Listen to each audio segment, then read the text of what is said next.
Violence in sport. Most people say it brings shame to the game. Well, yes it can, but it also brings entertainment to the game. Sports fans enjoy fights in their sports, and they would not be the same without violence. Can you imagine footy or rugby without the odd punch-up on the field? Or instead of the players running into each other, they would politely squeeze past the defence saying, "Pardon me," as they make a goal or score a try. Violence is a part of sports, whether you like it or not. Gaelic football is also a contact sport, and is quite violent, but rarely anybody gets seriously injured. If violence wasn't allowed in sports, how could rugby or footy continue?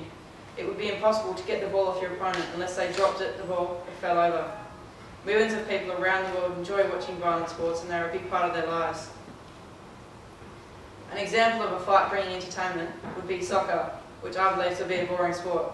Watching them kicking the ball up and down and then having a 50% chance of missing is boring. A way to make the game interesting would be if a fight broke out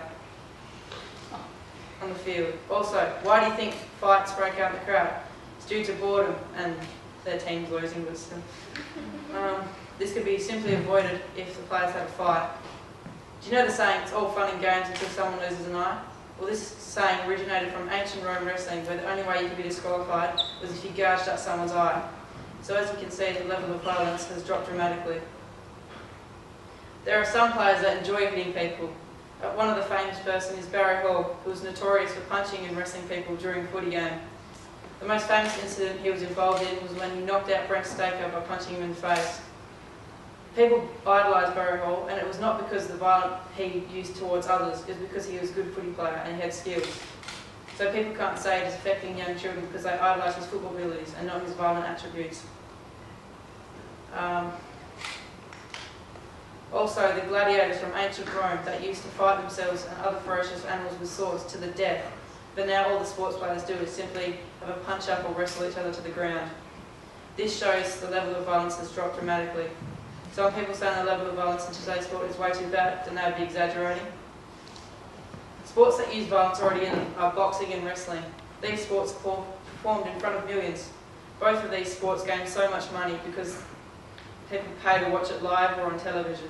They do this because they like the violence that is associated within the sport. If we take violence out of sports, there will be no more wrestling, boxing, or any other contact sports.